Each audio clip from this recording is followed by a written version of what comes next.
Hello and welcome to my top 10 Sega Mega Drive games. Now there's nearly 600 games to choose from, so how do you get 10 out of that? Well, I've narrowed it down to a few factors, and the first one is it actually appealing? You know, graphic wise, I mean, graphics aren't everything, but if you're looking at an ugly game, you know, for example, Chaka Khan? Yeah, Chaka. Not really graphically great, not bad gameplay, but again it wouldn't come into the top 10.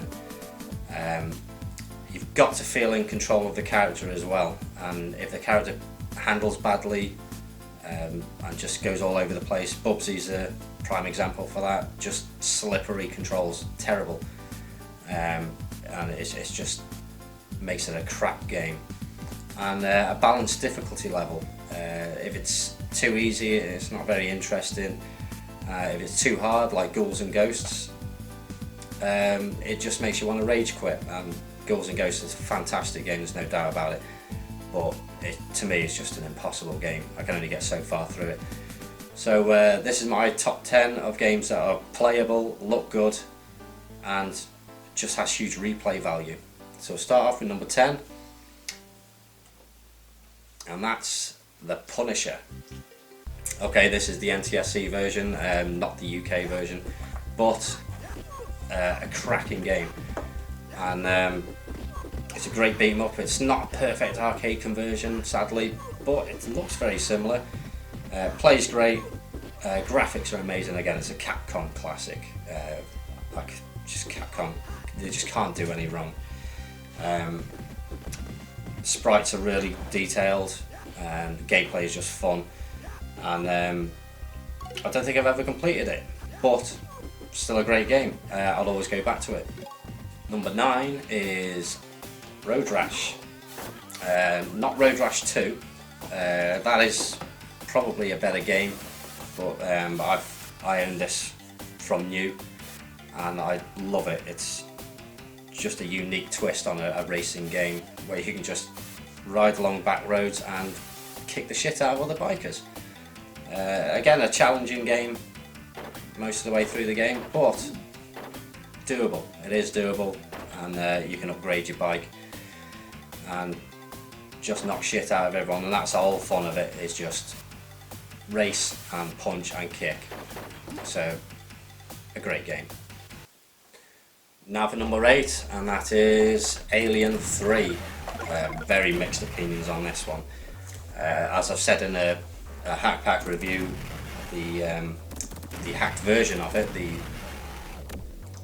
where you get to have no timer on it, that is the better version, but Alien 3 is just such a great game. A run and gun, that's it.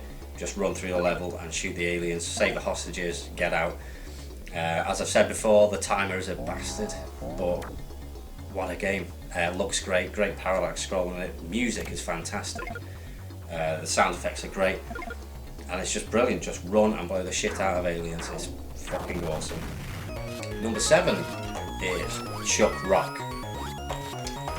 Many people may disagree with this because it's an early title, but what a great game. A platform game where you play a prehistoric man who uses his belly or a jump kick to defeat the enemies.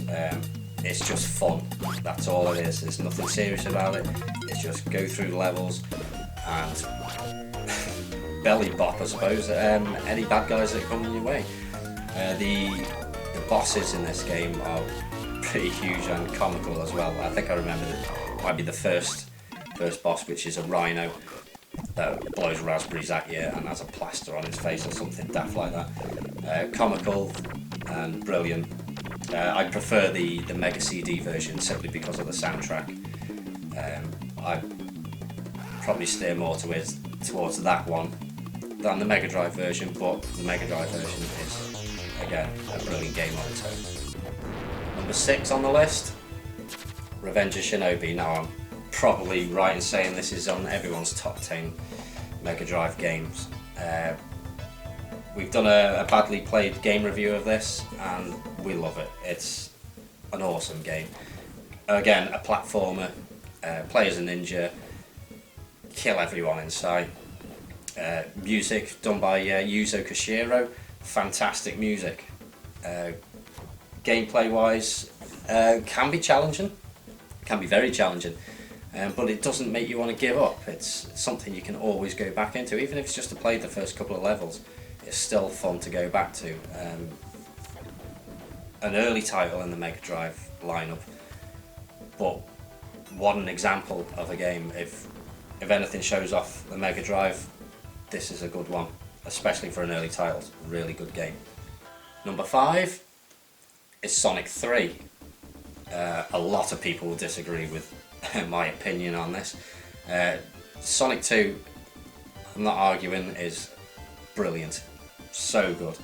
But I really like Sonic 3. I just think they made it look more colourful, more fun. Of course you've got extra shields now, like your fire shield, your bubble shield, and the electric one.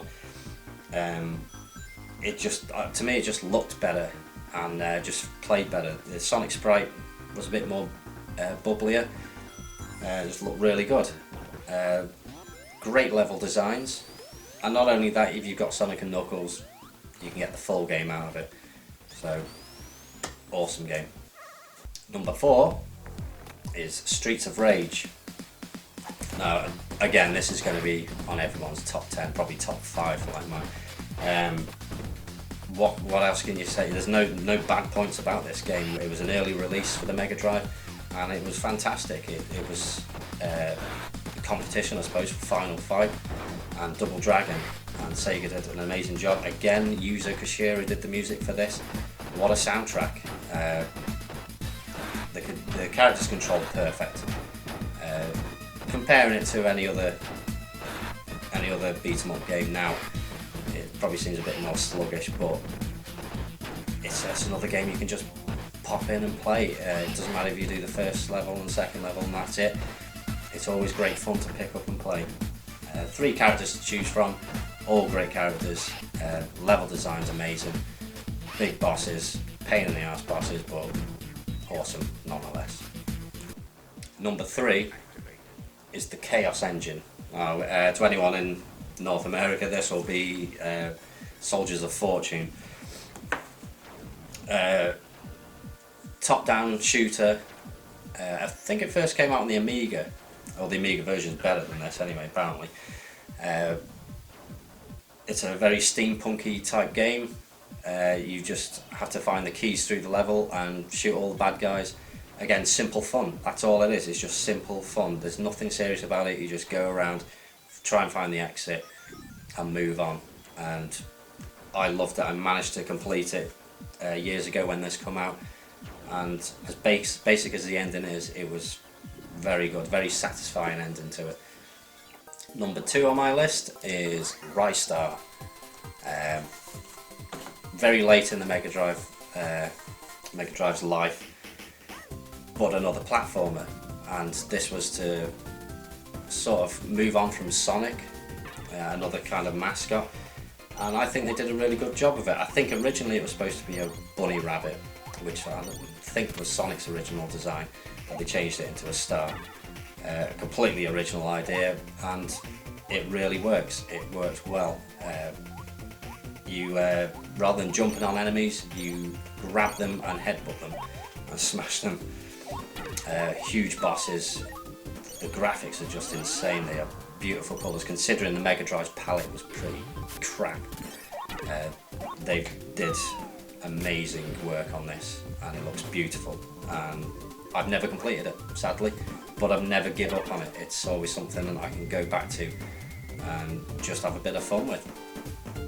Now for my number 1, I think everyone who knows me knows what this is going to be, and majority of people will know what it's going to be, and that is Streets of Rage 2. In my opinion, the best game that ever came out. I cannot fault this in the slightest. It's got all the moves, a whole array of moves. The graphics are amazing. Again, Yuzo Koshiro did the music for this. It's just a perfect game. I never get tired of this game. I complete it every time I play it, and I just keep going back for more. I always play the same character, try and mix it up now and then. But everything is just great about it. The enemy sprites, the bosses, the level design, and the music is just perfect. And this will always be number one for me. There's nothing else that can top it. So there it is. Thanks for watching. If there's anyone that has a different opinion to mine, I'd love to hear it. Obviously, my list is my opinions only. It doesn't represent anyone else's opinions. But I'd love to know what obscure games you prefer. Drop them in the comments, and I'd love to read them.